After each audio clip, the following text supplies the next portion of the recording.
Nah, walaupun gue sekarang pun udah dibilang nggak netral. Ya, tapi itu resiko lah, iya kan? Padahal yang bahas Persib kan banyak dia aja bahas Persib. Bener, iya kan? Kita berapa kali waktu zaman masih AFC Cup, inget dulu PSMS Medan, Persibo Bojonegoro pernah mengikuti karena nggak punya kekuatan finansial yang bagus, akhirnya cuma jadi bahan bacakan, jadi bahan bantaian doang di kompetisi antar klub Asia. Jadi jangan sampai terulang lagi hal-hal demikian. Seperti beberapa musim lalu. Kenapa? Musim lalu ada masalah. Kan ada Rio Matsumura belak-belakan kan bilang dia gajinya sempat tertunda. Iya, makanya itu sebenarnya harus kita pertanyakan kenapa musim lalu ada masalah finansial. Nah, ya kan harusnya kan itu gak terjadi bagi Persija yang klub besar. Ya, sekarang kan udah dapat bantuan juga. Dari mana tuh? Dari iya, lu harus clear dong dari mana dapat ini bantuan juga. Nah, itu jadi sepak bola indah itu boleh aja dimainkan di pertandingan persahabatan aja. Lu main atau fun football lah. Nah, lu lagi main enak-enak, happy-happy ya lu main begitu persahabatan. Tapi nah, jika musim ini runner up lagi, ya gue pikir Arteta jangan jadi runner up lagi, udah keluar aja udah dipecat aja udah.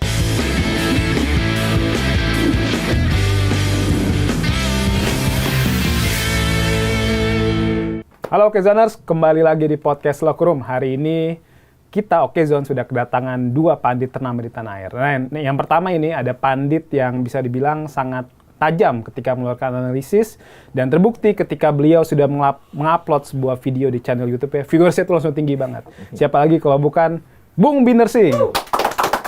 Gimana Bung Binder kabarnya? Baik. Tapi gak selalu tinggi.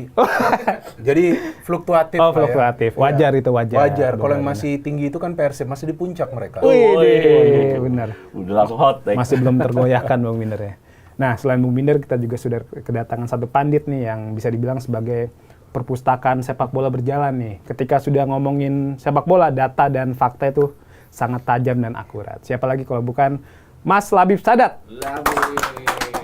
Gimana kabarnya Mas Labib? Alhamdulillah baik. Baik ya? Baik. Udah yang dicintai Gen Z ya. Benar-benar. Ini kita bahas banyak hal hari ini ya, Bung Binder, Mas Labib. Nggak cuma Persib Bandung dan Super League, kita juga bahas kompetisi, maksudnya sepak bola Eropa yang lagi panas juga. Yang salah satunya King MU nih yang lagi mulai menggeliat lah di Liga Inggris. Tapi sebelum kita masuk ke situ, kita bahas dulu soal pujian dari Konfederasi Sepak Bola Asia atau AFC yang memuji Liga Indonesia sebagai salah satu yang terbaik di Asia. Dalam maksudnya ini, Liga Indonesia naik sebagai kompetisi yang lonjakan paling tinggi di musim ini. Yang awalnya menduduki peringkat 25 Asia, sekarang naik ke peringkat 18 Asia. Itu terjadi karena performa impresif dari Persib Bandung dan juga Dewa United di kompetisi antar klub Asia musim ini. Nah, kalau melihat situasi ini, Bung Binder bagaimana? Melihat dari pujian dari AFC yang baru saja dilontarkan beberapa hari ini. Sebetulnya kan gue beberapa kali sudah mengatakan ya di platform gue dan juga di beberapa platform lainnya bahwa jangan meremehkan Liga Indonesia. Liga Indonesia ini, kalau tadi kan lu ngomong dari AFC mengatakan salah satu liga terbaik di Asia. Kalau menurut gue salah satu liga terbaik di dunia. Wow.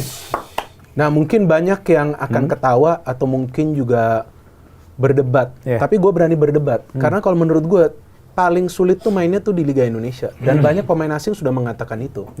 Karena terlalu fisikal dan juga memang harus banyak berlari. Memang kadang-kadang orang menanyakan kenapa sih harus banyak berlari? Ya memang karena fisikal. Jadi kalau dia gak berlari untuk keluar dari tekanan, gak akan bisa. Jadi pressing-pressingnya tuh dari gue nonton mulai dari 94 ya, gak sebelum-sebelumnya. Itu gue nonton. Memang seperti itu Liga Indonesia kita. Ya walaupun kita tahulah kalau dari segi wasit memang sampai hari ini masih ada beberapa yang kontroversial. Tapi itu kan sekarang kan sudah diminimalisir dengan adanya VAR.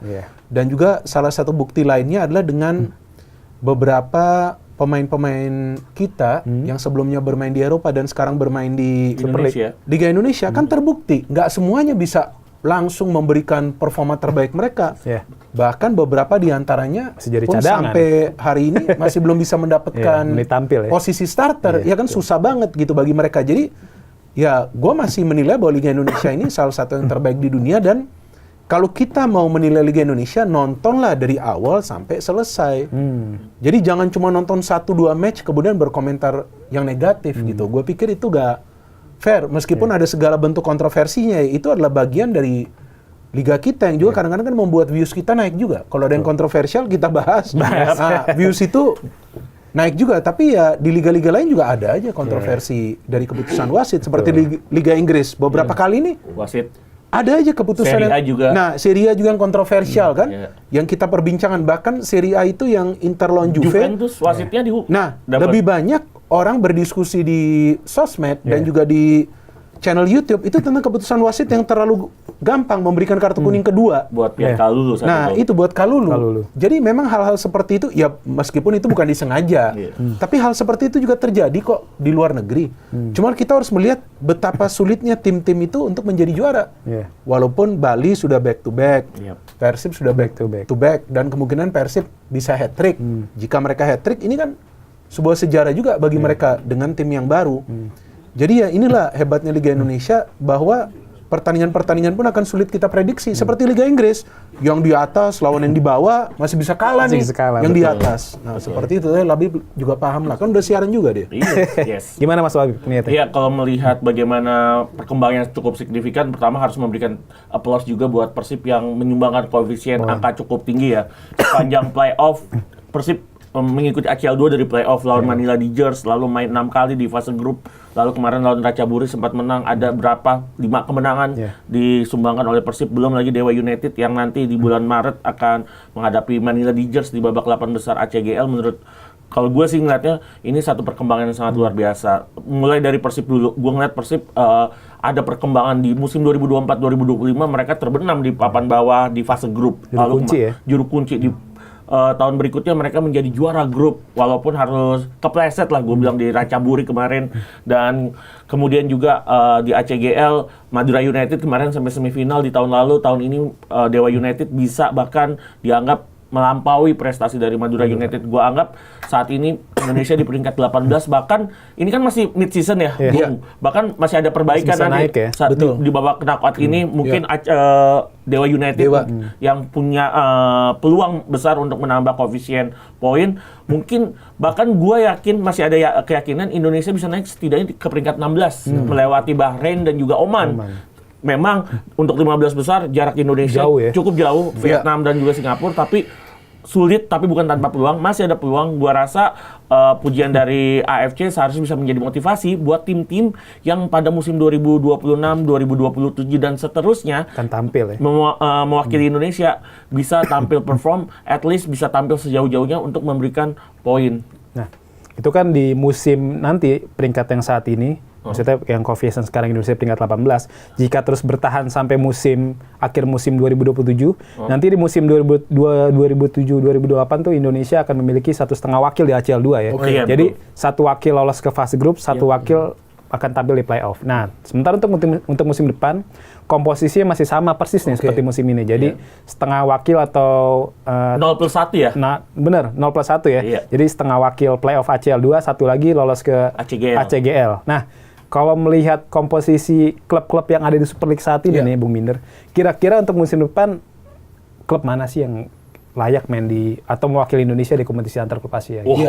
Itu kan tergantung dengan materi pemain mereka kan.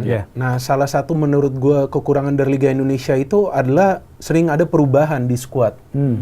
Ya kan, artinya perubahan karena memang kadang-kadang pemain itu tidak dikontrak jangka panjang, ya kan?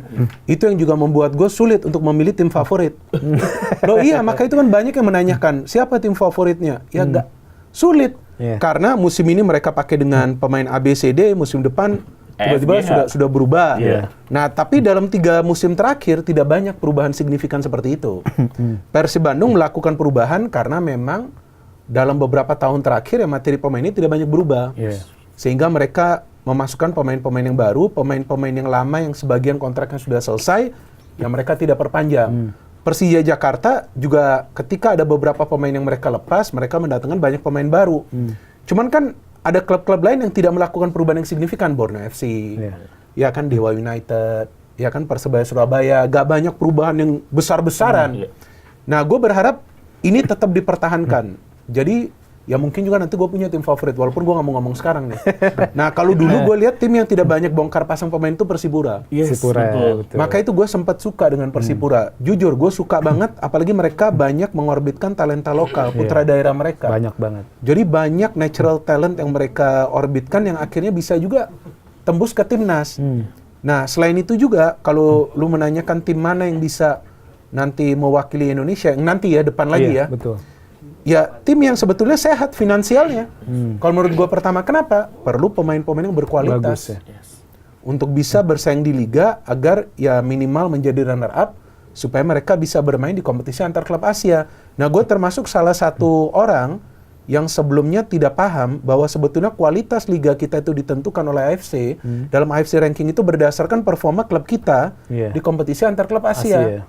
Maka itu ada beberapa orang yang masih mengatakan, lihat saja kualitas kompetisi kita dari segi ranking di bawah Kamboja. Padahal dia gak paham. Itu bukan kualitas permainan. Kalau kualitas permainan, gue dari awal sudah tahu bagus. Iya, di atas. Liga kita sebenarnya tadi gue katakan di awal bagus kok. Liga kita dibandingkan Kamboja, Singapura, Vietnam. Kalau Thailand kita ya plus minus lah. Ya kan Malaysia kita jauh di atas dari segi kualitas loh ya. Karena gue kan udah lama nonton, gue sempet bahkan mengomentari kan. Jadi gue tau lah kalau kualitas kita tuh bagus. Tapi ketika orang mengatakan bahwa kualitas kompetisi kita gak bagus karena di ranking AFC Kamboja di atas kita, ya artinya dia gak paham. Karena beberapa pemain yang datang dari Liga Kamboja ke Liga kita musim ini gak semuanya perform. Ramon Tangki, seperti apa? Itu. Nah, itu yang di Bayangkara kan? Sebelumnya gak perform juga. Artinya memang Liga kita ini sebetulnya dari kualitas tuh memang sudah bagus. Cuman dari ranking AFC itu seperti tadi Labib juga jelaskan berdasarkan performa klub. Artinya nanti klub yang harus punya finansial yang kuat, materi pemain bagus, perform di kompetisi sendiri, dan minimal lolos dari fase grup. Betul. Kalau bisa lebih jauh lagi sampai perempat final. Nah, ini faktor-faktor yang perlu dipertahankan. Dan mudah-mudahan nanti gue punya tim favorit kan. Jadi nanti waktu gue datang ke sini, gue udah pakai jersey-nya. Nah, walaupun gue sekarang pun udah dibilang gak netral. Ya, tapi itu resiko lah, ya kan. Padahal yang bahas Persib kan banyak. Dia aja bahas Persib. Bener, ya kan? bener. Betul. Nah, itu. Nah, Bung Minder, ini kan, Mas Labib. Labib dong, lu jangan salah ngomong lagi ini. Tadi udah salah ngomong. Ini kan, kalau melihat melihat komposisi klasemen sementara Super League saat ini kan 1-2 ada Persib dan Persija. Nah, kalau misalnya nantinya mereka jadi wakil Indonesia nih di Asia musim depan, gimana Mas Labib? Ya, kalau kita lihat dari peringkat 1, peringkat 2, Persib lagi di peringkat 1, Persija juga di peringkat 2, poinnya tapi sama. Yang juara siapa? Kita bicara yang juara dulu dong nih kira-kira siapa kan poinnya sama. Kita bicara dulu nih yang kejuaraan klub. Rame nih hotek mulu, patut viewersnya rame ya. Kalau kita bicara ya, kedua tim menurut saya dengan performa yang mereka suguhkan ya di kompetisi lokal mereka sudah sangat terbukti banget, baik main home, main away sangat solid, walaupun ya kalah menang itu part of the game ya, tapi kalau ngelihat konsistensi luar biasa dari tim Persib dan juga tim Persija Jakarta, tapi saya sepakat bahwa ketika tim Indonesia bermain di kompetisi klub Asia gitu, yang paling utama adalah mereka bisa berprestasi sejauh-jauhnya karena ya kemenangan akan dihargai dengan koefisien poin gitu kan, dan kemudian finansial juga harus sangat solid. Karena kenapa? Kalau kita nggak solid, kita berapa kali waktu zaman masih AFC Cup, inget dulu PSMS Medan, Persibo Bojonegoro pernah mengikuti, karena nggak punya kekuatan finansial yang bagus, akhirnya cuma jadi bahan bacakan, jadi bahan bantaian doang di kompetisi antar klub Asia. Jadi jangan sampai terulang lagi hal-hal demikian. Jadi menurut gua memang 4 besar yang saat ini berada di kompetisi Super League, keempat-empatnya menurut gua layak untuk mewakili Indonesia di kejuaraan antar klub Asia. Dan ini yang satu hal yang pengen gua garis bawahi, bahwa klub Indonesia ini nggak diset untuk bermain lebih dari satu kompetisi. Karena kenapa? Karena cup competition atau turnamen pendamping dari Super League tuh udah lama nggak ada. Terakhir Piala Indonesia, tapi kan Piala Indonesia 2019 sebelumnya tuh udah lama lagi nggak ada. Dan ketika mereka memiliki cup competition, pasti mindset mereka, contoh ya, Bangkok United musim ini main di 5 kompetisi berbeda. Thai League, Piala FA Thailand, Piala Thailand, ASEAN Club Championship, dan ACL 2. Maksud gua ngelihat komposisi dari tim-tim kayak dari Thailand, dari Malaysia, pasti mereka punya skuad yang sangat mumpuni. Kalau Indonesia kan yang penting 15 pemain aja yang mumpuni, sisanya pakai pemain muda. Jadinya ketika bermain di kompetisi antar klub Asia nggak siap. Ketika ada 1-2 pemain yang absen karena cedera dan sebagainya, mereka udah linglung tuh. Pasti ada klub-klub Indonesia yang seperti, maka dari itu ketika Indonesia ada klub Indonesia yang mewakili di kompetisi antar klub Asia, harapannya adalah tim itu sehat secara finansial dan tim itu punya skuad yang mumpuni 100%. Jadi nggak ada tim 1, tim 2. Jadi semuanya siap untuk bertarung untuk membawa Indonesia. Kalau kita lihat bicara finansial, yang kita lihat Persib dan Persija memang sangat solid, maksudnya sangat kuat skuadnya. Terbukti Persija di paruh musimnya datengin banyak pemain top kan, itu nunjukin kalau Persija nggak lagi ngalamin masalah finansial seperti beberapa musim lalu. Kenapa? Musim lalu ada masalah. Kan ada Ryo Matsumura belak-belakan kan bilang dia gajinya sempat tertunda. Iya, maka itu sebenarnya harus kita pertanyakan kenapa musim lalu ada masalah finansial. Nah, ya kan harusnya kan itu nggak terjadi bagi Persija yang klub besar. Ya, sekarang kan udah dapat bantuan juga dari mana tuh? Iya, lu harus clear dong dari mana dapat bantuan juga dari sponsor. Dari Pemda yang mencarikan sponsor akhirnya mendapatkan bala bantuan lah. Akhirnya Persija sekarang bisa kompetitif secara finansial dan juga performa di lapangan kan. Iya, dan seharusnya kan bagi klub kan mereka harus profesional ya. Mereka harus bisa mencari sponsor itu.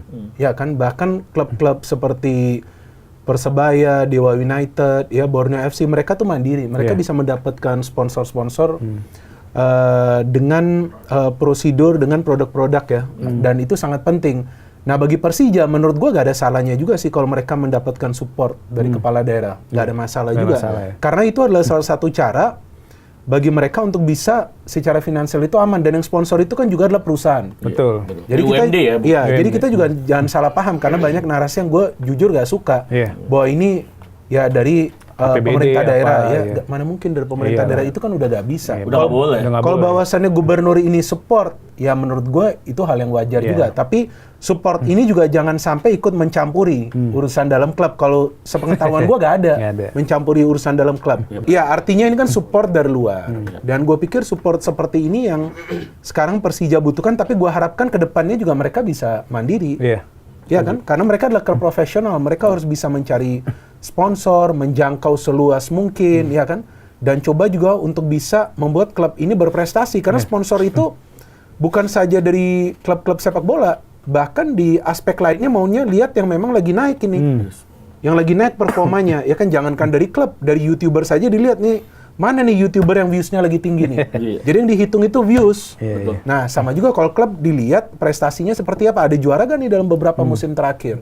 Nah, ini juga sebuah problem bagi kita. Kalau di Inggris, ya gak dilihat juga. Ya klub seperti istilahnya yang sekarang ada Bournemouth, yang ada Brentford, mereka bisa survive juga dari sponsorship. Karena gak dilihat nih juara berapa kali.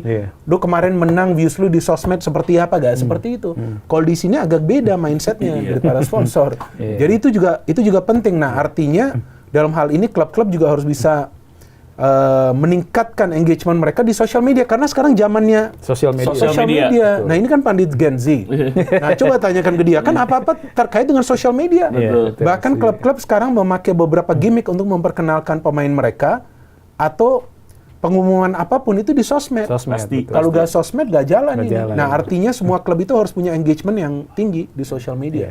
Dan gue pikir gak ada salahnya juga kalau Persija sekarang ini ya mendapatkan banyak sponsor dari BUMD, karena mereka juga BUMD adalah perusahaan yang ini juga, yang profesional juga. Betul. Nah, ini kan bicara Super League saat ini bisa dibilang ada 3 kuda pacu nih, ada Persib Bandung, Persija dan juga Borneo. Walaupun ada Malut, tapi jarak poinnya agak jauh sedikit ya dengan Borneo, bahkan dengan Persib dan Persija. Nah, kalau misalnya melihat kompetisi yang masih panjang nih, masih ada sekitar belasan pertandingan, 12 pertandingan. Nah, Mas Labib gimana nih melihat peta persaingan juara nih di Super League musim ini melibatkan Persib, Persija, dan Borneo. Kan kalau kita lihat jadwal sisa nih, Borneo masih ngelawan Persija, masih ngelawan Persib, masih ngelawan Malut bahkan. Dan Borneo masih ketemu Persib. Masih ketemu Persebaya juga, ya kan? Jadi Borneo masih ketemu Persib, Persebaya, Persija, dan juga Malut. Nah, kalau Persija masih sisa Persib dan Borneo. Kalau Persib sisa Borneo banyak dan Persib away-nya terutama. Dan Persija juga kan. Nah, melihat komposisi atau sisa pertandingan gimana Mas Labib? Iya, kalau ngelihat sisa competition kan dari untuk 3 tim teratas saat ini menurut gue udah every game is final game. Tapi harus dilihat juga dari jadwal, dari fixture yang ada. Gue mencermati Persib Bandung sebenarnya challenge-nya lebih tinggi. Semuanya challenge-nya tetap tinggi. Cuma Persib Bandung tuh lebih tinggi karena kenapa? Mereka dihadapkan dengan laga-laga away yang cukup keras.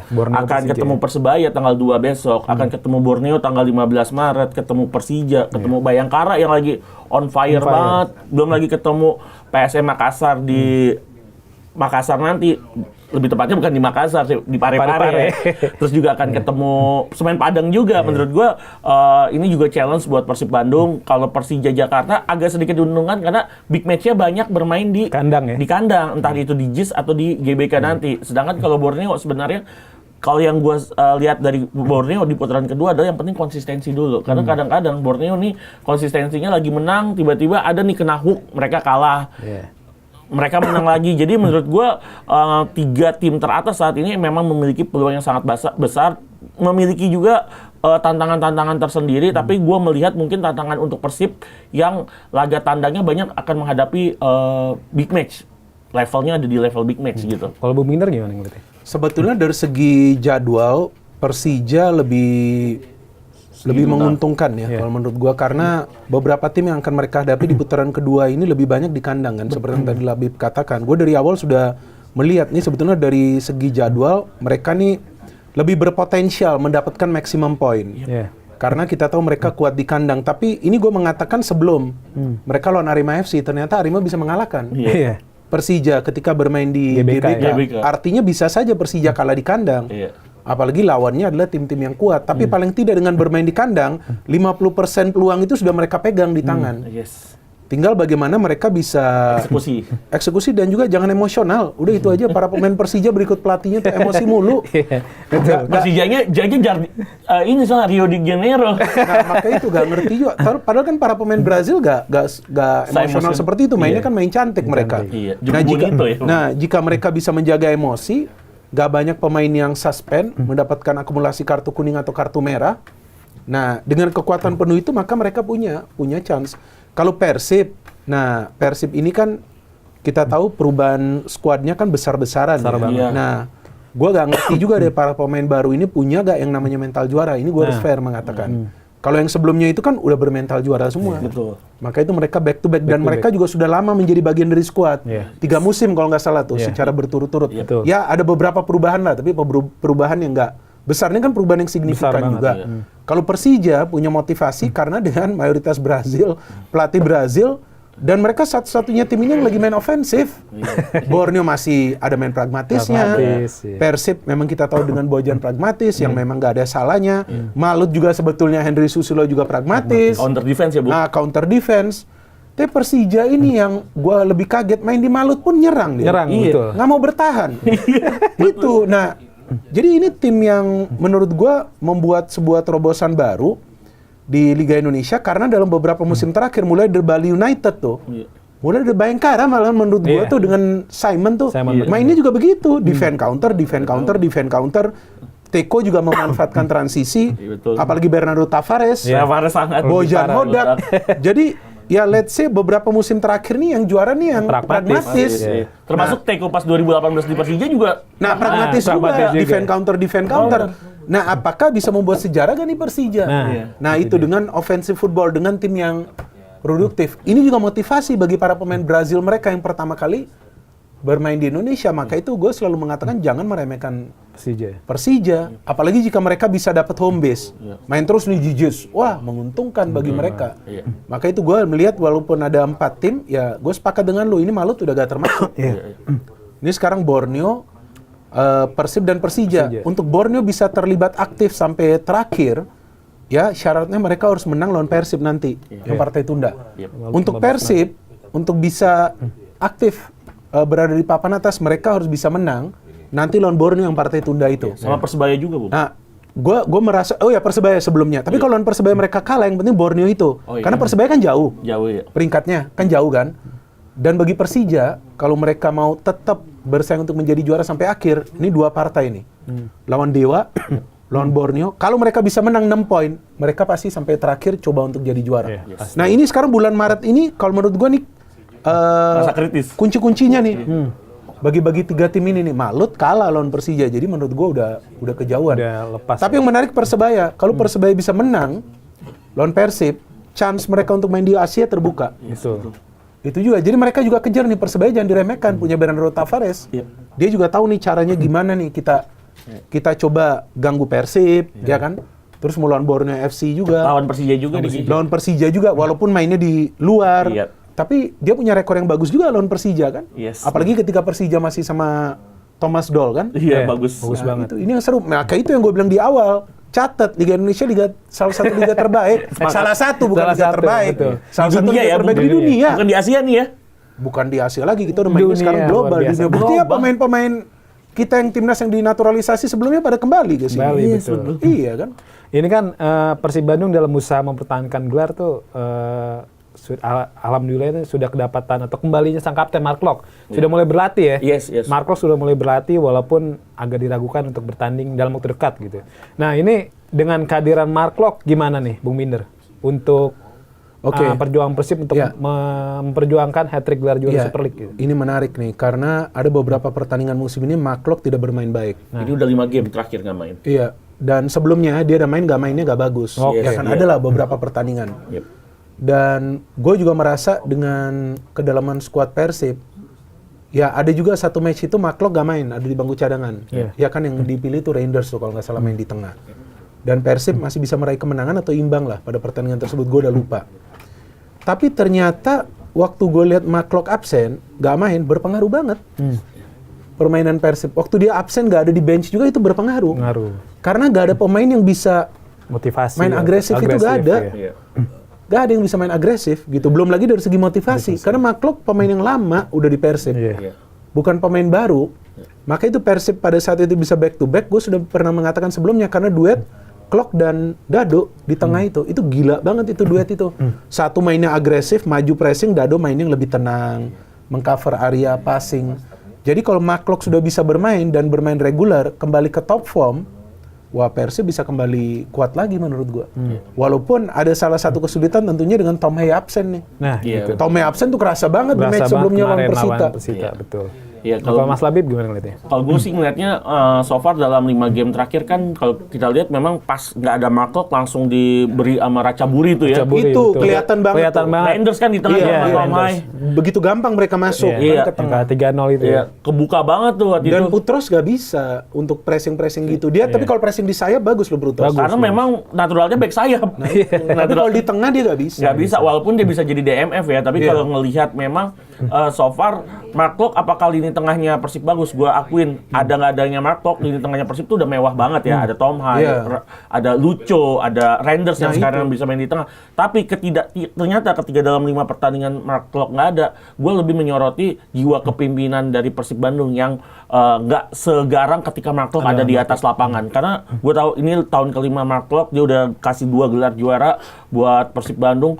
Selama main di klub-klub Indonesia, Mark Locke tuh selalu ngasih gelar juara dari PSM, Persija, PSM kan Piala Indonesia, Persija waktu itu Menpora Cup dan Persib Bandung 2 kali gelar juara Super League atau Liga 1 gitu kan. Gue ngeliat memang kehadiran Mark Locke ini sangat dibutuhkan untuk mempertebal dan membuat kedalaman skuadnya Persib Bandung ini semakin mewah dan memang semoga Mark Locke bisa balik lagi nih walaupun kemarin 1 bulan cedera dan masih membutuhkan perawatan, kita belum tahu kapan baliknya, tapi gue melihat Mark Locke tetap sangat dibutuhkan untuk menjadi jenderal lini tengahnya dari Persib Bandung. Nah, selain Mark Locke kan ada Bojan Hodak tentunya sebagai juru racik Persib Bandung lah. Kan seperti kita tahu kontraknya bakal habis ya di akhir musim ini kontraknya bakal habis.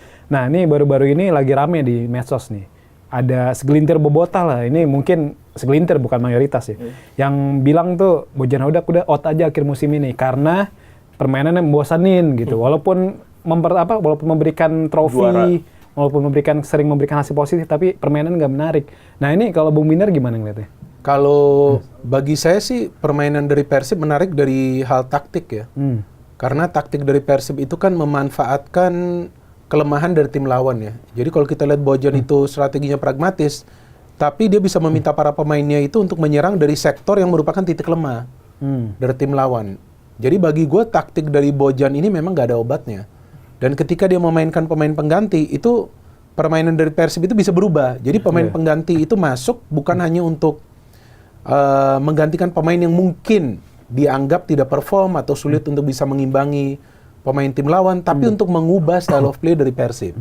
Contoh lawan Persita, Persib sudah unggul, terus tiba-tiba bermain defensif, tapi ada pergantian pemain yang dia lakukan untuk menjalankan strategi defensif tersebut. Nah, jadi di sini gue melihat kehebatan dari Bojan Hodak. Dan dalam beberapa situasi, mulai dari awal dia melatih Persib, dia tahu pemain mana yang harus dia mainkan dari bangku cadangan untuk bisa menjadi game changer. Gak harus pemain tersebut mencetak gol, gak harus pemain tersebut memberikan assist, tapi pemain tersebut harus bisa nyetel secara cepat untuk apakah itu meningkatkan tempo dari Persib atau membantu dalam bertahan. Jadi ini sudah bukti bahwa walaupun Persib tidak bermain sepak bola indah, Atau kalau menurut gue itu fantasy football ya, yang biasa kita mainkan di game saja sekarang. Karena banyak tim-tim di luar juga yang sebetulnya tidak seberapa mementingkan permainan indah itu. Tapi permainan taktis. Bagi orang yang paham bahwa sepak bola itu perlu dimenangkan, permainan sepak bola itu perlu dimenangkan dengan taktik, ya dia paham. Walaupun timnya tidak bermain sepak bola indah, tapi tim gue bisa bermain rapi tanpa membuat banyak kesalahan para pemainnya dan meraih kemenangan. Tapi kalau mau main sepak bola indah, mencetak 5-6 gol satu pertandingan, main tiki-taka, ya itu bisa saja. Tapi kan dia harus punya pemain yang sama dalam 3-4 musim. Nah, tapi kan belum tentu juga ada pelatih yang akan stay begitu lama di Indonesia. Di luar negeri saja gak semua pelatih yang stay begitu kan. Sedikit ya. Nah, sedikit yang seperti itu. Jadi kalau menurut gue ya, mau indah atau enggak itu tergantung persepsi kita masing-masing sih. Kalau gue sih ngelihat, oh taktiknya begini, nah gue ngerasa wah ini bagus nih pelatih. Seperti Tavares juga dulu di PSM. seperti itu, dan counter-counter dari Persib juga kan menarik. Bagus. Nah ini kan bedanya yang kita lihat Persib dengan Bojan Hodak dibandingkan Persib dengan beberapa pelatih sebelumnya yang lebih menginginkan Persib itu main ofensif, tapi di belakang ini mereka gak kuat. Tapi ini dia membangun fondasi mulai dari defense sampai ke tengah sampai ke depan. Cuman sayangnya Persib musim ini tidak punya striker predator seperti sebelumnya mereka punya DDS dan Ciro ya. Ciro Alves juga. Ya, kalau gue ngelihat Bojan Hodak sih salah satu pembuktian kan adalah hasil pertandingan ya. Bojan Hodak sejauh ini udah tampil luar biasa. Win rate-nya mungkin udah tinggi banget ya bersama Persib Bandung dalam ini tahun ketiganya Bojan Hodak bersama Persib Bandung. Gua rasa ini memang udah jadi game of play-nya Bojan Hodak. Jadi memang udah sulit untuk merubah. Tapi Bojan Hodak adalah kan pelatih yang udah cukup paham kawasan di Asia Tenggara ya. Nah, itu. Pernah melatih Johor, pernah melatih Kuala Lumpur. Jadi menurut gua Bojan Hodak udah tahu semua culture dan sebagainya bagaimana sepak bola di Asia Tenggara. Cara satu-satunya dia bertahan ada di Persib Bandung ya meraih kemenangan. Meraih kemenangan itu nggak selalu dengan permainan cantik. Permainan cantik bakal memberikan hasil atau secara visual enak dilihat, tapi nggak menggaranti kemenangan. Tapi dengan permainan pragmatis, permainan counter defense, mungkin Bojan Hodak akan menggaranti kemenangan atau bahkan menggaranti juara. Itu yang dipilih ternyata oleh Bojan Hodak, permainan yang pragmatis, permainan counter defense, tapi bisa membawa Persib juara 2 kali. Mungkin ada sedikit adjusting. Tadi sepakat juga tuh sama Bung Binder bahwa player selection sebagai pemain pengganti itu Bojan Hodak sangat tepat guna ya Bung betul. On point banget. Ketika contohnya paling legendaris ada pergantiannya Adam Alis di laga melawan Selangor. Itu paling luar biasa. Hebat itu. Lagi kalah, masukin Adam Alis. Ternyata Adam Alis bisa menjadi gelandang box to box saat itu. Itu kan salah satu case-nya tuh. Itu yang menurut saya yang nggak banyak pelatih bisa melihat dalam waktu sepersekian menit, butuh dalam waktu yang cukup kritis memasukkan pemain yang bisa menjadi game changer. Itu yang dimiliki oleh Bojan Hodak. Nah, gua aja udah lupa nih betul perpustakaan berjalan. Gua aja udah lupa. Itu kan salah satu worst case case yang paling terkenal tuh. Dan banyak hal-hal seperti itu yang banyak dilakukan oleh Bojan Hodak. Jadi Bojan Hodak mungkin manajemen udah senang dengan juara yang didapatkan oleh Bojan Hodak. Jadi mau permainannya seperti apa, yang penting Bojan Hodak bisa membawa Persib Bandung meraih prestasi. Apalagi ada satu prestasi yang lebih baik di kejuaraan antar klub Asia kemarin musim 2024-2025 diberi dibantai-bantai oleh Port FC, Zhenjiang Cina dan sebagainya. Tapi di musim ini tampil perkasa. Padahal dari pot 4 Persib Bandung saat itu dan tidak diunggulkan juga saat jadi itu. Juara grup. Jadi juara grup. Makanya mungkin kalau menurut gua pasti manajemen akan menyodorkan kontrak baru buat Bojan Hodak. Nah, ini juga sama seperti kalau kita lihat di Persija, Carlos Peña secara permainan sebetulnya nggak buruk Persija. Enggak. Kalau gue ngelihat cara permainan dari Carlos Peña itu possession, ya, main bola-bola pendek, itu enak juga dinonton. Tapi hasilnya seperti apa? Hasilnya seperti oke, kita bisa lihat Carlos Peña kalau musim ini di Persita juga bagus. Kayak apa? Iya, kenapa dia bagus? Karena pemain yang dibawa, pemain yang dia tampilkan memang cocok dengan Persita Tangerang. Oke, tapi strateginya sama nggak seperti di Persija? Tetap dengan formasi 4-3-3. Iya, betul. Tapi cara bermainnya? Cara bermainnya kurang lebih nggak jauh berbeda. Justru menurut gue berbeda. Dia di Persita lebih defensif. Oh, karena udah belajar dari musim pertama di Persija. Di Indonesia ya? Iya, coba lihat dia defensif banget. Bahkan total kemasukan gol Persita itu tidak jauh berbeda dengan tim-tim yang berada di papan atas. Betul. Jadi dia pun sekarang pindah ke Persita, gak main lagi itu yang ball possession, passing ke depan cepat, tapi mainnya pragmatis dan berhasil. Itu sudah contoh loh. Sudah contoh dia main begitu. Nah, maka itu ini kembali ke pertanyaan gue lagi.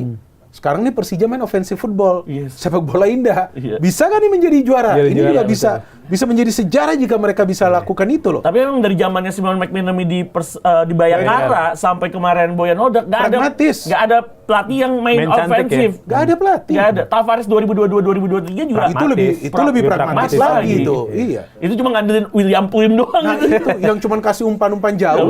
Tapi counternya bahaya semua. Bahaya banget. Nah itu jadi sepak bola indah itu boleh aja dimainkan di pertandingan persahabatan aja. Iya. Lu main atau fun football lah. Football. Nah lu lagi main enak-enak, happy-happy ya lu main. Oke, makanya kita lihat aksi Persija nih, gimana dalam mepet ambisi Persib untuk mempertahankan atau meraih gelar hat-trick juara Super League ya, Bung Binder dan Mas Labib. Nih, ini bicara Persib Bandung juga ada kiper nih yang sempat dikaitin dengan Persib Bandung, Martin Pas nih, Bung Binder dan Mas Labib kan kemarin sudah menjalani debut ya bersama Ajax Amsterdam ketika Ajax menjamu Nijmegen ya di lanjutan Eredivisie. Di match itu tuh Martin Pas tampil lumayan sebenarnya dengan melakukan 7 penyelamatan. Dan cuma tuh ada beberapa kayak pengamat Belanda tuh menilai penampilan Martin Pas standar karena dia nggak bisa build up. Tapi kan memang itu plus minus ya, kiper ada yang jago stopper seperti Martin Pas tapi kurang andal dalam build up. Makanya itu rumornya, kabarnya Ajax Amsterdam memburu kiper baru nih untuk bursa transfer musim panas 2026. Dan ini kiper baru ini diplot untuk sebagai kiper utama atau menjadi di atasnya Martin Pas lah. Kalau Bung Binder melihat kondisi ini seperti apa? Apakah Martin Pas ada baiknya tetap berjuang untuk mendapatkan posisi sebagai kiper utama atau cabut aja untuk mendapatkan posisi inti tapi di tim yang levelnya lebih rendah ketimbang Ajax Amsterdam? Seharusnya dia tetap berjuang ya untuk mendapatkan tempat sebagai starter ya. Dan terkait dengan Martin Pas bisa build up atau enggak, ya mungkin di level klub beda ya kali ya kriteria mereka ya. Tapi kalau gue ngelihat di timnas ya, bagus ya. Dia bagus sekali. Maka itu kan Shin Tae-yong suka dengan kiper yang sebetulnya bisa build up. Nah dengan kiper bisa build up artinya serangan itu bisa dimulai dari kotak penalti sendiri. Betul. Cuman memang mungkin dia bermain di Ajax, dia kembali lagi ke Eropa setelah sekian lama bermain di Amerika. Mungkin tidak mudah juga bagi dia kan. Harus adaptasi, Bu. Iya, jadi ya kalau memang dinilai dari 1-2 pertandingan menurut gue terlalu cepat sih. Ya kan, tapi dia bisa pindah ke Ajax saja itu menurut gue udah hebat. Dia bisa pindah ke klub besar ya kan. Dan itu membuktikan bahwa pemain itu dinilai bukan berdasarkan dia bela timnas mana gitu. Karena banyak yang mengatakan, wah kalau udah bela timnas Indonesia gak bisa dapat klub. Kan ini bisa. Pemain-pemain lain juga bisa dapat. Promosi bahkan. Iya, seperti itu. Siapa? Kevin Dix, Mönchengladbach kan dia dapat. Mainnya bagus juga. Golin 3 ya? Iya, kalau menurut gue ini terlalu dini ya untuk menilai Martin Pas ini bisa build up atau gak bisa build up. Karena terbukti di timnas. Dan menurut gue masih dia nih kiper utama di timnas. Kalau menurut gue sih bagus dia. Ya, kalau Mas Labib gimana? Iya, kalau melihat Martin Pas kemarin kan kita ingat dia cukup lama membela FC Dallas ya di MLS dan pastinya dia butuh adaptasi. Ternyata dengan dana yang digelontorkan oleh Ajax Amsterdam 30 miliar atau 1,5 juta euro ini ternyata dapat Martin Pas yang tadinya kan dia menggantikan kiper yang berusia 42 tahun tuh. Si Remco ya. Remco Pasversky yang ke Heracles Almelo dan ketika ada rezeki blessing in disguise gue bilangnya kiper utamanya Jaros cedera ternyata pas lawan Nek mainnya di Amsterdam Arena terlihat mentalnya udah sangat kuat, bisa melakukan 7 save walaupun kebobolan 1, it's okay lah. Debut game nggak pernah mudah, tapi Martin Pas bisa menunjukkan. Agak bingung dengan komentar dari jurnalis entah itu The Telegraph atau apa, emang saya juga baca tuh Martin Pas nggak bisa build up, padahal di timnas kan malah build up-nya bagusan Martin Pas daripada Emil Audero. Emil Audero malah shot stopper gitu. Apalagi dengan Hernando kan? Dengan Hernando Ari, jadi menurut saya ini nggak cukup beralasan kalau cuma dilihat dari satu game. Iya, betul. Mungkin masih ada sekitar, sekarang udah pekan ke-27 di Eredivisie. Masih ada beberapa match lagi. 7 game lagi di Eredivisie. Dilihat dari sana. Dilihat dari 7 game sampai akhir musim, Martin Pas bisa bermain berapa kali.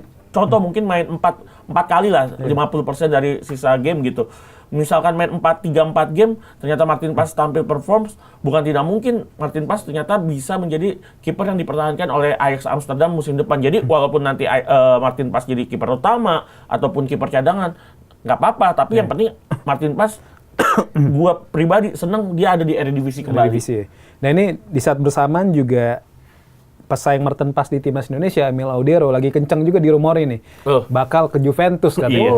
Karena menurut media-media Italia seperti La Gazzetta dello Sport bilang Emil tuh kemungkinan bakal diproyeksikan sebagai pelapis kiper utama Juventus saat ini, misal di Gregorio ya. Bahkan Gregorio juga mau dilepas sama Juventus. Nah, berarti ada potensi Emil bakal jadi kiper utama kan. Iya. Nah, kalau Bung Binder melihat situasi yang sangat, ya kita sebagai pecinta timnas Indonesia tentu bangga banget ya ketika ada orang Indonesia dibeli klub sebesar Juventus gitu. Bung Binder gimana melihatnya? Ya asalkan dia bisa mendapatkan tempat aja sih, kalau menurut gue sih. Karena sekarang di Cremonese kan dia bagus. Tim inti. Sebelumnya di Palermo juga dia bagus, ya kan. Jadi kalau bagi kiper ya menurut gue lebih baik mendapatkan tempat utama sih. Makanya itu kalau Martin pas menjadi cadangan, ya gue harapkan dia bisa berjuang untuk mendapatkan tempat. Tapi kalau memang dalam satu musim kemudian dia tidak bisa mendapatkan tempat, dia harus cari klub lain kalau menurut gue. Karena kiper tuh takutnya kehilangan sentuhan dia nanti. Kalau dia cadangan terus tuh gak gampang sih bagi kiper. Dan bagi Emil, ya gue berharap bagi pemain-pemain yang bermain di Serie A main di klub yang dapat menit deh. Baru mereka bisa progres nanti. Kalau nggak sayang nanti. Waktu mereka bela timnas nanti pasti akan terganggu performanya. Dan itu udah terbukti juga dengan Nathan. Iya. Dan kalau gue ngelihatnya sih Emil dan juga terutama Jay Izzes ya, ini kan dua pemain Indonesia yang ada di Serie A ya, dan dua-duanya menjadi pemain inti dari timnya. Emil di Cremonese, Jay di Sassuolo. Dan lebih baik mereka main di Cremonese dan Sassuolo. Mereka dapat menit bermain daripada ke klub besar. Tiba-tiba mungkin bukan langsung jadi cadangan, mungkin main 1-2 match kurang. Dapat tekanan, dapat ini pressure dari media, cadangan. Iya, kalau melihat kedua pemain tersebut kan Pat Carrier udah tepat ya bermain di tim papan tengah, bukan tim papan bawah, terus jadi pemain inti gitu. Harapannya kan seperti itu, karena pemain bola itu kan fitrahnya dua, berlatih dan bermain di level yang cukup kompetitif, dan udah dilakukan oleh seorang Emil Audero, udah dilakukan Jay Izzes, dan terbukti ketika dua pemain ini bermain untuk timnas nggak ada masalah sama sekali, nggak ada kendala. Jadi gua harap rumor dari tim-tim besar, yang penting tinggal gimana agennya menanyakan ini untuk menjadi pemain inti atau pemain backup atau pemain cadangan. Kalau jadi pemain cadangan sih mendingan stay di tim yang saat ini. Dan gue rasa untuk selevel Jay Izzes dan juga Emil Audero ada di tim papan tengah Serie A, not bad. Itu udah bagus banget. Apalagi levelnya status mereka adalah pemain Indonesia kan. Jadi menurut gue tinggal nanti gimana mereka mengupgrade di klubnya masing-masing. Pasti ada sih tawaran dari klub besar, terutama di Serie A ya. Juventus, AC Milan, Inter, AS Roma pasti kan ngeliat pemain-pemain dari klub-klub kayak Bologna, kayak Sassuolo, kayak Cremonese. Jadi tinggal mereka mengupgrade diri aja untuk mendapatkan selalu menit play di setiap gamenya. Cuma memang PR-nya kalau untuk Emil ini posisi Cremonese juga di Serie A nggak aman-aman banget nih. Karena sekarang di posisi 17 ya, dengan 24 poin kalau nggak salah. Itu poinnya sama persis kayak Lecce yang di posisi 18. Gitu. Nah ini, dan kalau nggak salah udah belasan pertandingan Cremonese itu nggak pernah menang ya. 6 game kalau salah. 6 game, lebih kayaknya. Dan itu maksudnya berpotensi bikin Cremonese degradasi. Musim lain itu maksudnya bisa dijadiin backup plan bagi Emil kalau misalnya ada tawaran yang lebih bagus. Tapi kan harus diingat, Emil ini kan miliknya Como. Oh, Como dia? Iya, dia kan di-loan ke Palermo, lalu di-loan ke Cremonese. Tapi klub utamanya tetap Como. Dan ngelihat Como yang saat ini diisi sama Jen Bustas ya. Papan atas bahkan untuk levelnya Como mah hitungannya bagus, sudah bagus. 6, peringkat 7. Bisa main di Eropa loh. Bisa main di Europa League. Iya, gue ngeliat sih memang agak sulit untuk balik ke Como dengan performa kipernya saat ini. Jen Bustas dari Prancis itu bagus banget. Tapi bukan tidak mungkin Emil akan pindah ke tim yang mungkin tetap di Serie A. Kita ingat, Jay Izzes musim lalu main di Venezia, tim papan bawah, degradasi. Betul. Sassuolo ya. Sepanjang musim, Jay Izzes main terus. Konsisten juga. Konsisten. Akhirnya pindah kemana? Ke Sassuolo. Bukan tidak mungkin. Emil dilirik sama Bologna. Iya, betul. Apalagi ingat, Emil fasih berbahasa Italia. Jadi nggak mudah, agak sulit buat Emil buat adaptasi. Ya. Betul. Ini bicara degradasi nih. Ada salah satu pemain timnas Indonesia nih, Bung Binder, Mas Labi, pada Ole Romeni. Sekarang Oxford United itu menempati peringkat 23 ya. Dari 24 ya? Dari 24 tim di Liga 2 Inggris, Championship. Nah, ini kan riskan banget. Di saat bersamaan juga Ole belum mencetak gol maupun assist dari 17 pertandingan. Nah ini kira-kira apa sih yang bikin Ole kurang produktif, terus juga Oxford United itu juga nggak kompetitif, gimana Bung Binder? Kalau menurut gue setelah dia cedera itu ya, di Piala Presiden itu sangat mempengaruhi performa dia. Meskipun waktu dia main di round 4 bagi timnas kelihatan banget perbedaan. Ketika dia masuk beda banget tuh, permainan lebih berani, dia melakukan penetrasi. Dan yang kedua, ya menit bermain, dia gak banyak itu bermain. Dan lebih banyak sebagai cadangan, gimana dia bisa improve? Gimana dia bisa buktikan bahwa dia punya kemampuan untuk mencetak gol, dan semua ini terjadi setelah dia cedera itu.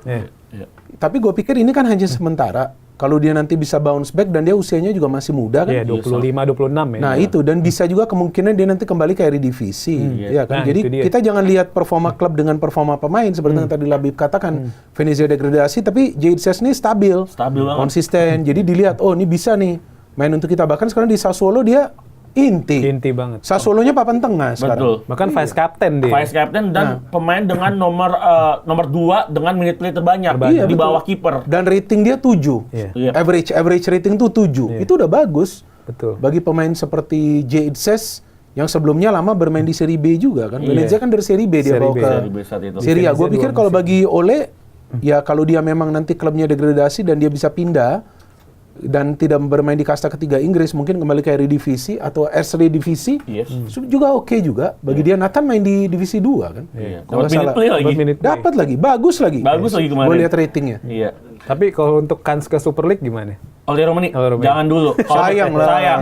Ingat waktu Oxford datengin Ole Romani dari FK Utrecht, itu biayanya nggak kecil loh. Banyak ya. Cukup Besar. besar ya untuk level pemain kayak Ole Romani. Jadi menurut gua harus melihat juga Ole Romani kesempatan kans bermain. Untuk pemain apalagi striker, pastikan mindset orang itu yang dilihat golnya. Permain minute play goal. Ole Romani kalau memang agak kesulitan di Championship nggak apa-apa, balik ke Eredivisie. Jadi oleh Romani masih ada peluang pindah klub di bursa transfer musim panas. Ada juga mungkin stay juga di Oxford United kan, intinya seperti itu.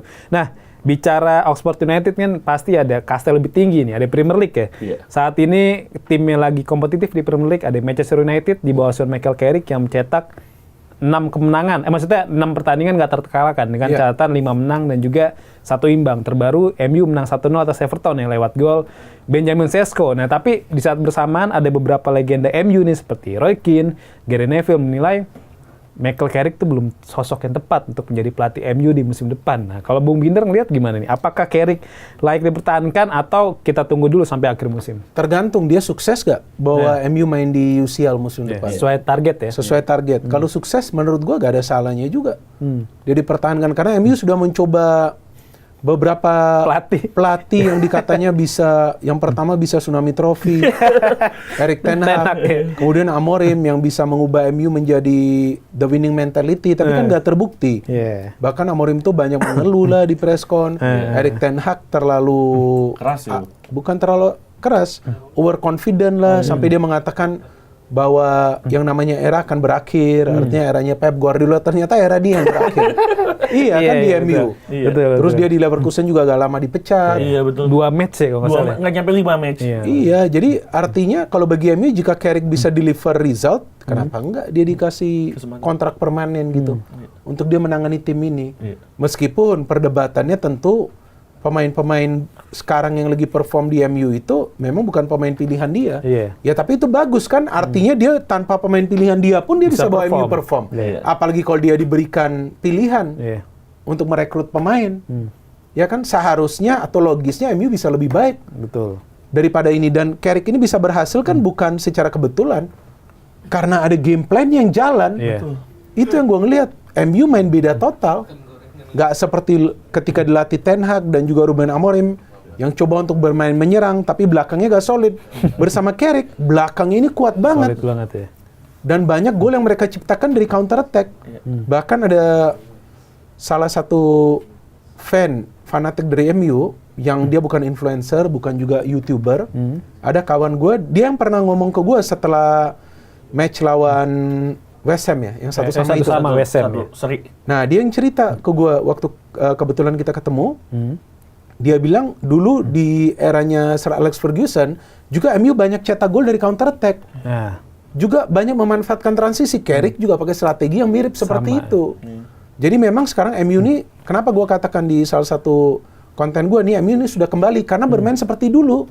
Ketika eranya Sir Alex Ferguson, walaupun materi pemainnya beda total lah. Kalau dulu kan mewah banget. Rooney. Tapi kan Ronaldo itu kan dari muda tuh bisa dia poles. Rooney sebetulnya masih mentah juga di Everton. 18 tahun. Bisa dipoles juga. Nah, mungkin yang diharapkan Carrick juga bisa memoles para pemain muda. Tapi pemain-pemain yang sebelum nggak perform, Seperti yang pernah gue kritik Dorgu nih pemain mana, ternyata cetak gol lawan tim gue Arsenal. Cetak gol indah juga. Keren banget dari luar penalti. Nah, artinya Carrick ini kan bisa merubah permainan pemain, membuat mereka juga jadi lebih confident. Dan satu gol yang dia merubah adalah Casemiro. Ini pemain dikatakan sudah habis lah, sudah gak layak. Bisa main sebagus ini itu karena faktor Carrick. Betul.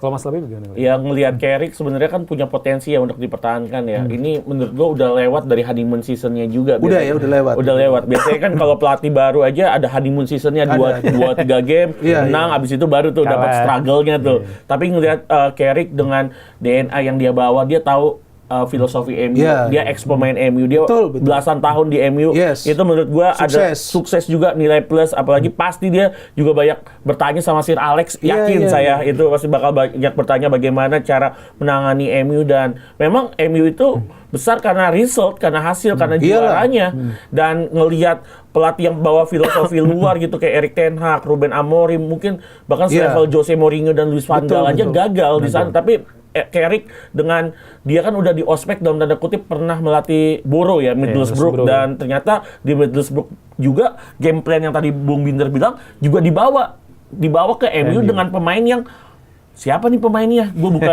bukan pemain yang dia inginkan, tapi dengan pemain yang dari pelatih sebelumnya kayak Brian Mbeumo, Benjamin Sesko, Matheus Cunha, dan 3 pemain ini ternyata semuanya perform. Dorgu back from the dead, bisa golin lawan Arsenal lagi.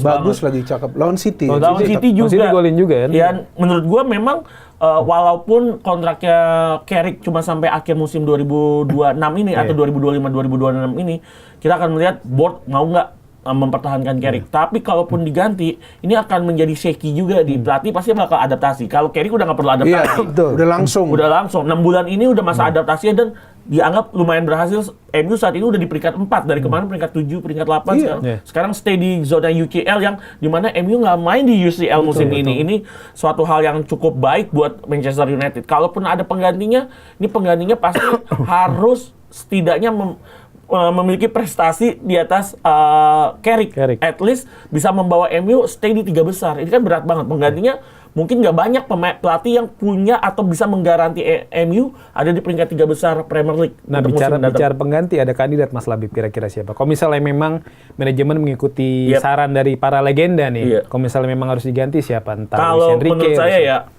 ada beberapa nama, tapi mungkin nama besar seperti Hansi Flick, Julian Nagelsmann, dan kalau bisa mendatangkan Thomas Tuchel. Thomas Tuchel pernah melatih Chelsea ya, Bung ya. Jadi udah tahu rimbanya Premier League seperti apa. 3 pelatih ini saya rekomendasikan untuk MU. Kenapa? Karena MU butuh sosok yang bisa memenangkan locker room itu dulu.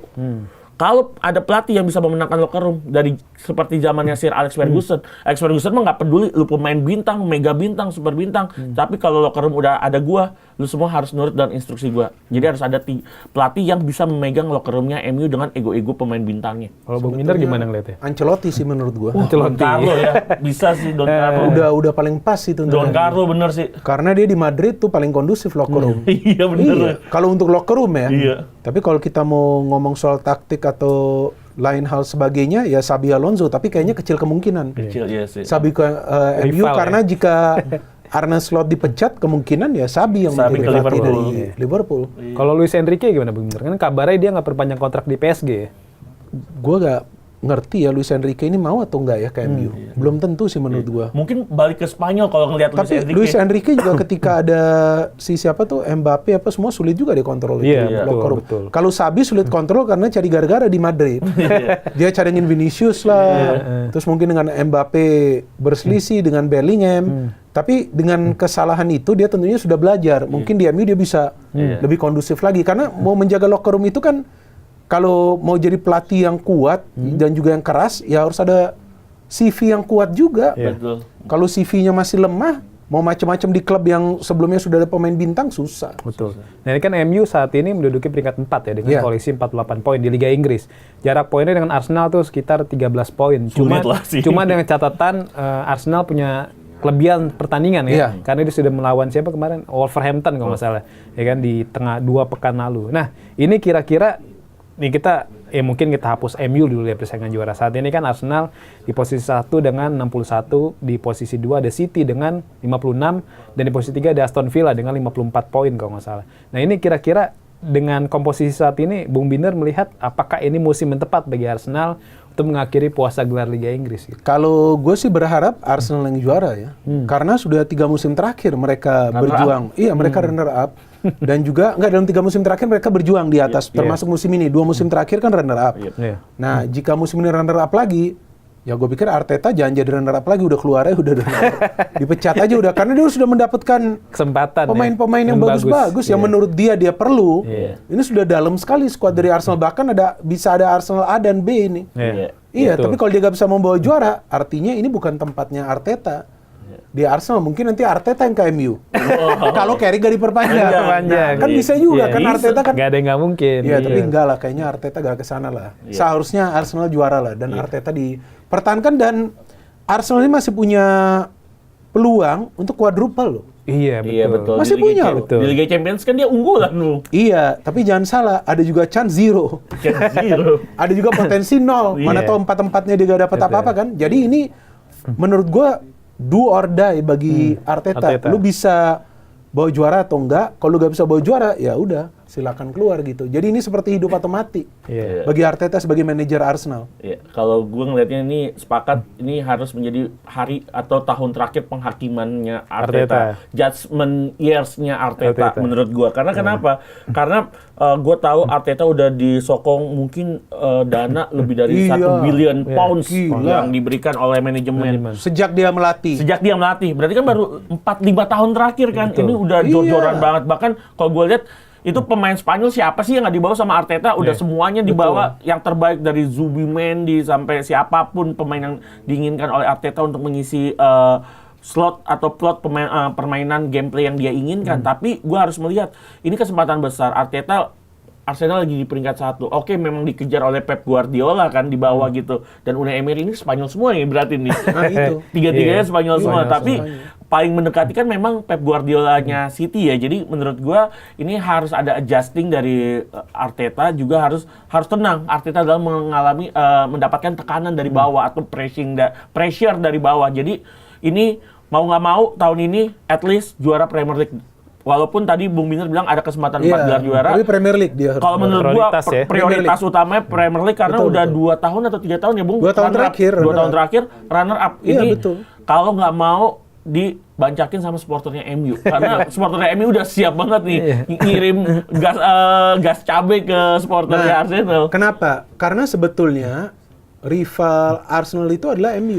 MU sebenarnya. Arsenal ya, kalau MU dengan Liverpool kan. Tapi kalau di Arsenal tuh MU, karena dulu perseteruan antara Sir Alex Arsene Wenger. Makanya gue sebagai fan Arsenal, gue paling khawatir kalau MU ini udah bangkit. Iya. Dari zamannya Roy Keane ketemu Patrick Vieira ya. Itu. Karena rivalnya Arsenal itu MU. Tapi kalau rival MU sebenarnya itu Liverpool. Itu. Kan historisnya berbeda-beda. Dan gue ngeliat Arteta udah dapat sokongan luar biasa, prestasi juga masih ditunggu banget. Tahun ini judgment years buat Arteta. Betul. Nah ini kalau bicara persaingan zona Liga Champions kan, Inggris kemungkinan akan finish lah mungkin dengan dengan koefisien tertinggi mungkin ya. Karena 5 klub berarti dong bisa. Iya, makanya ada potensi 5 klub di Liga Champions musim depan ya. Musim ini 6 kan? Iya. Musim 6 plus Hotspur yang karena juara Europa League kan. Nah, untuk musim depan, ini minimal Liga Inggris bakal diisi 5 tim di Liga Champions musim depan. Nah, kalau Bung Binder melihat kira-kira siapa aja nih 5 tim yang bakal finish di akhir musim Liga Inggris untuk mewakili Premier League di Liga Champions musim depan? Arsenal udah pasti, City. Kemudian Villa seharusnya finish ya. 4 besar. Iya, Villa walaupun ya kita lihatlah 50-50, MU juga masih 50-50. Chelsea menurut gua punya peluang jika mereka agak kalah lawan Arsenal nanti ini. Chelsea, karena Chelsea masih harus lawan MU juga, jadi Chelsea berat. Tapi menurut gua bagi MU, nah mereka harus konsisten. MU ini kan sisa 11 pertandingan nih. Kalau menurut gua mereka bisa menang 5 aja. Bisa menang 5 match aja.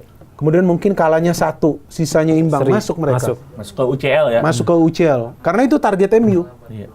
Berarti siapa tadi? Liverpool gimana? Liverpool berat. Kalau menurut gue berat. Karena Liverpool secara permainan pun juga lagi gak bagus. Betul sih. Berarti Arsenal, City, Aston Villa, Chelsea dan MU ya. Kalau Chelsea dan MU menurut gue seharusnya masuk ya.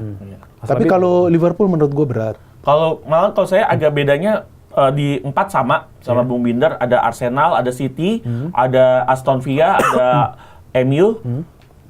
Yang kelimanya kalau menurut saya ya Liverpool bisa. Tetap ada kesempatan. Tinggal tadi kan Bung Binder bilang Chelsea ada 2 laga yang cukup berat. Nah, itu berat. Nah, 2 laga itu bisa kalah dan Liverpool bisa menang di laga-laga yang calculated win. Bisa Liverpool yang bisa masuk. di take over Chelsea. Jadi menurut gua Arne Slot akan mempertahankan atau mencari safety place-nya jika tidak ingin dipecat di akhir musim ini. Kalau nggak masuk dipecat dia. Udah pasti Kalau nggak dipecat. masuk UCL pasti dipecat. Berapa ratus juta pound sterling untuk 3 pemain? Parah banget. Isak, Ekitike, Florian Wirtz. Nah, itu. Baru 3 tuh, Itu mahal loh. Belum sampai Frimpong-Frimpongnya tuh. Betul. Dan hasilnya belum kelihatan ya. Dan cara bermainnya ini yang beda jauh daripada musim lalu. Iya. Dan lebih sering mengandalkan individu-individu pemain. Iya, individual brilliance lagi. Florian Wirtz kan individunya. Kan ingin mengurangi kontribusinya Mo Salah ya. Tapi ketika Mo Salah nggak ada malah lebih berantakan lagi. Atau formnya lagi nggak bagus. Nah, kayak gitu. Makanya ternyata kuncinya bukan di Wirtz, bukan di Ekitike, bukan di Isak, di Salah. di Mo Salahnya. Salah. Iya, jadi menurut saya masih ada kesempatan Liverpool karena Chelsea ini masih shaky banget nih. Iya, betul. Dari era masih dilatih sama Enzo Maresca sama pelatih selanjutnya. Jadi menurut gua Chelsea ini kayaknya agak goyang dan kelempar ke UEL.